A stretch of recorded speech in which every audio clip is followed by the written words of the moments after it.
to. Hi everybody, this is Bookie for Good Eve, and today I am going to be talking with you about the things I bought in my first apartment. Let's be honest, I didn't need them. I really didn't. But, well, we live and we learn. So why am I sharing this with you today? Well, some of you are getting ready to move into your own place. Maybe you're about to get married, maybe you're about to finish college, and you're going to set up home somewhere. Please, please, please, if anything on this list speaks to you, run away. For those of us who have already been there, done that, well, join me on memory lane as we remember some of these foolish purchases that we bought that we thought would make our homes more homely, if I would say that. So, the first thing that I got that I probably should not have bothered to get, that I regret getting. So, I got custom-made furniture, like a couch set. And I went into a catalog, picked something that looked chic, and so custom-made furniture can be great. I unfortunately got mine from a quack carpenter. Maybe that's the best thing I can say. Because the leather upholstery he used on it was peeling. I got that furniture in August. By December, it was peeling. It was an eyesore. It was an embarrassment. The back of the chairs were too low, so it probably was meant for an office reception. Though I must own up, I'm the one who picked the design. And it was so uncomfortable. It was uncomfortable. It was peeling. It was awful. So if there's anything I would say, I definitely regret that purchase. Because guess what? By December, fortunately, there was a sale in a furniture company. I saved my time, the stress, the disgrace, the wahala. And I went and bought a beautiful white set that was Italian made, beautifully done. So that's the first thing I would say I regret. The second one I would say I regret was buying poor quality bedding. And so we'd heard about cotton, and when I got married, it's been a beat. Egyptian cotton was just becoming a thing globally. It was just, 400 thread count, 600 thread count. It really wasn't something that all of us knew about. At least I didn't. And so when I bought bedding, I just bought the cheapest bedding I saw off the rack in the supermarket. Big mistake.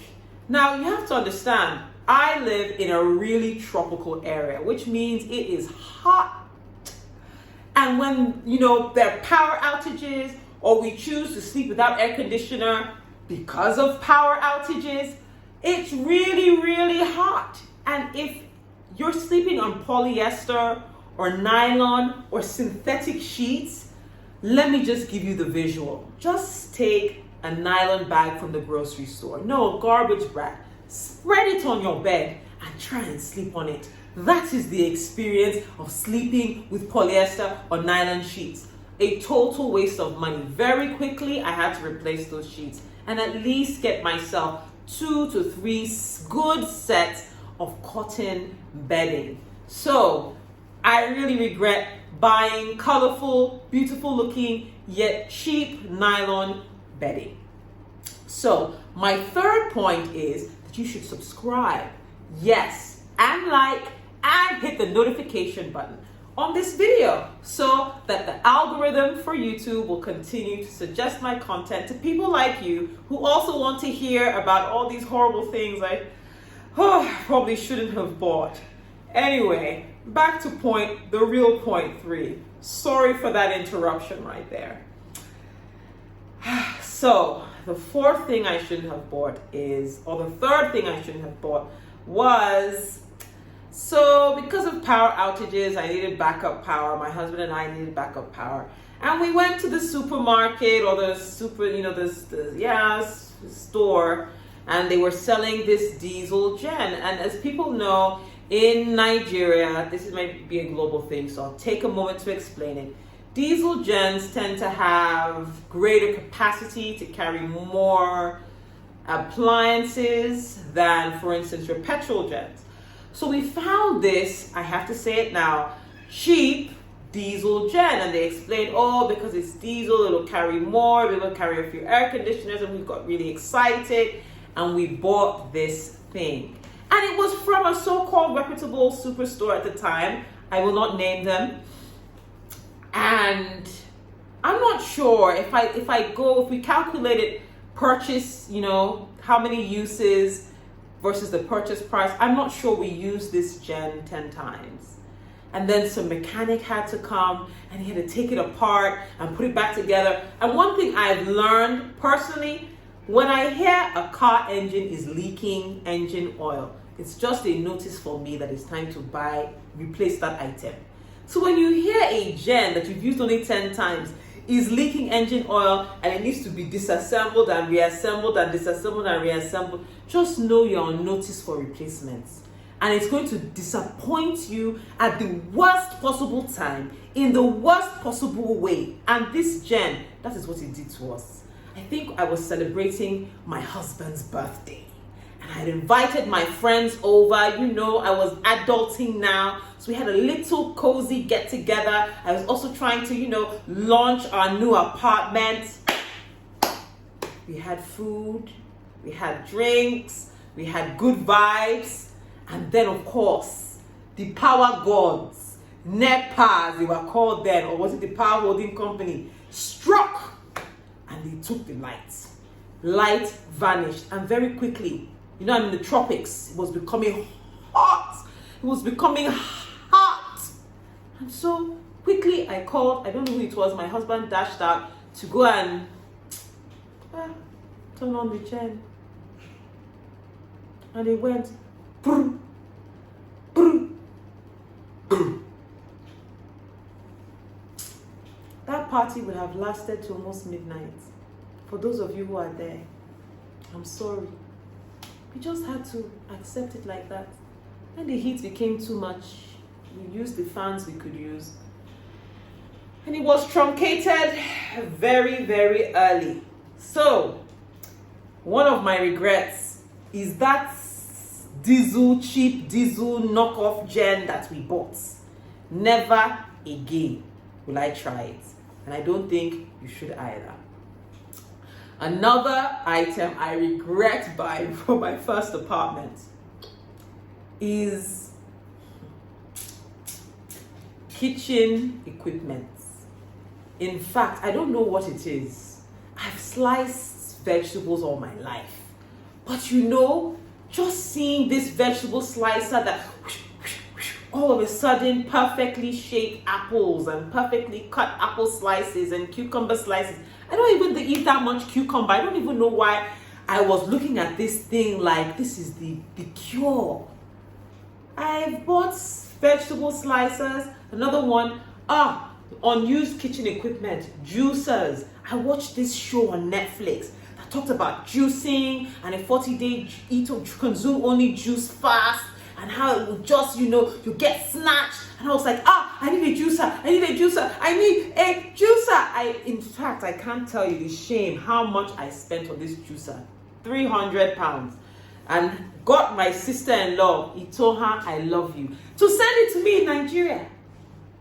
And in fairness, I used that juicer faithfully for 6 months. But since that time, it is just taking up precious space.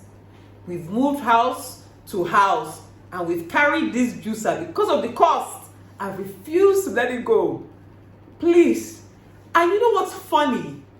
Is later I really got into juicing again, and I discovered that you can just use a regular blender to juice if it's leaves like ugu and spinach and it's even apples. Just dice them, put them in a regular blender, use a cheesecloth and just squeeze it, and the roughage remains in the cheesecloth and the juice comes out and you save yourself all this money. I hope I have saved you, my people. When they say we perish for lack of knowledge, it is true. All those kitchen appliances, my advice for you, if you want to buy kitchen appliances, think about it very well. if you're not the type of person that eats a lot of stew, maybe you don't need the most expensive blender. You just need one that's good enough so that once in a while, especially in Lagos where you can just buy your tomatoes at once and blend it immediately when you buy it in the market. Maybe you actually don't need this blender. Think about it very well. If actually I just like soups, like vegetable soups, like ogbono, like egusi. I like things that even don't require tomato paste. I just chop my peppers, chop my onions. I'm good. Be true to yourself. There's some people that the number one item I know most Nigerians, and I'm guilty of it too, that we use to store items, but that's not what it's for, is that oven. That oven that comes with our gas cooker. I don't even use my own. In fairness, I use a halogen oven, so I have a reason why, and I use it to bake. I have some phobias around gas and gas ovens, and there have been a few horror stories, so mine is a phobia-based one, but I'm still guilty. It's pots and pans and oil to fry dodo and yam. That is what is inside my oven. I don't use it to bake. So every time my husband says, Bookie, you should buy a new oven and stove set. I'm like, why? Why will I spend so much money when I'm not going to use that oven? I'm not going to use it. I don't like to clean it. It's difficult to clean. It's just, you have to bend down. It's not good for my back. No. Let's be honest. We have so many things like that we've invested or spent money on. Here are a few of mine. Now, when you like and subscribe, comment in the comment section and let me know what are a few of the things that you have spent money on that, for that first apartment, even now, that you regret spending money on. Thank you and bye for now.